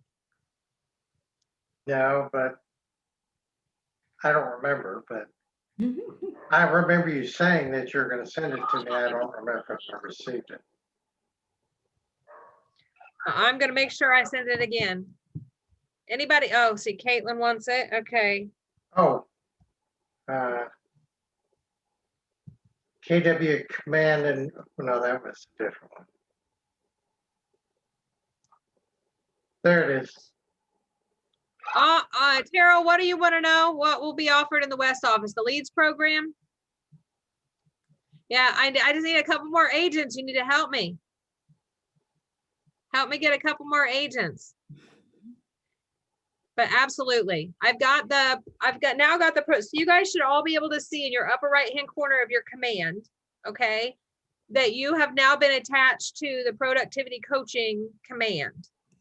And it'll say, I think, pro coach and then your market center number.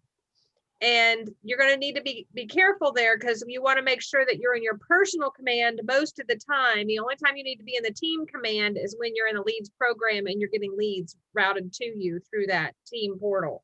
But you'll be able to see at the top right hand corner how to switch back and forth between the two. And as we roll out the leads program, those of you in the Northeast office, we'll do a, have you, once you decide if you want to be in the leads program or not, then we'll have a little get together and I'll show you how to find your leads and what happens when you get them. Just for the rest of you, so you know, the leads program, you get leads. I run ads, and I will just keep track of, how many are coming through to make sure there's a constant flow of them. And you work those through the team portal. You use team smart plans on those. And then when you set up an opportunity, it's also a team opportunity. However, there's just a 10% referral fee on that. And that just feeds the ads to feed the program to run back and forth. So it's not like a team split. You don't have to pay like a 50-50 split or anything on it. It works very much like a team. It's just that it's only a 10% referral fee on it. In order to be in the leads program, you just have to be ready for those calls and you have to be ready for those appointments. So you have to have your buyer's guide ready, your listing presentation ready, and you have to have practiced writing a purchase agreement. And as long as you have those things under your belt, then you can absolutely get in the leads program and start calling these people. I have a question, Carla. Yes, ma'am. Since I am creating a team and have the team on there, I know the team member doesn't have access to the leads. Do I still have access to the leads or no? Nope. If you are on a team, if you're a rainmaker or on a team, we cannot lead route right now. Okay. I have a message into our RTT, our regional trainer, Joshua, and they're trying to come up with a solution for, it's not just us, it's all productivity coaches all around the country are having this problem. So the only thing I can tell you guys that are on a team is that they're working on a solution for us, but I just don't have it yet. Okay. And there isn't any way to manually in-round it. So, but what I can do is I can show you how to run the ads yourself and pay for them yourself. I absolutely can show you how to do the Facebook ads. Facebook and Google ads, yeah. Okay, I've done the Facebook ads, but not the Google ads before. And there is, in the Indy Metro PC library, there is a ton of information about highly successful ads. Last week the ads I ran in the South office, the leads came through at about 83 cents a lead. Okay. I mean, like stupid cheap. So it's very exciting. All right, I have run over. You guys go enjoy the sunshine. It is a beautiful day. Text me if you need anything at all. And we're going to keep focused on what we learned from family reunion. I do have lenders coming in March and home inspectors coming in March to talk to us about lender programs and home inspections. Okay. Awesome. Okay. Thank you. Have a great Bye, weekend. guys. Have a great day. Have a great week. Thank you. Bye.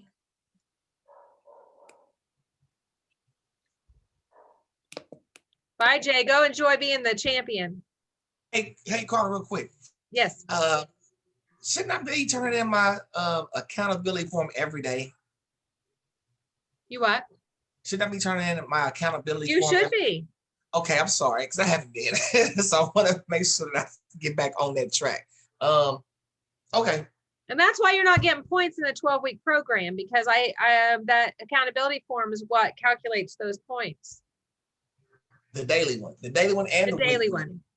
You don't have to do the weekly one if you are in the 12-week program. You just have to do a daily one. Okay. Okay, well, I'll get that done today. And I'm okay. I'll talk to you later. All right. Bye-bye. Bye-bye. Do you guys need anything, or are you just hanging out there? I am ending. If you need anything, just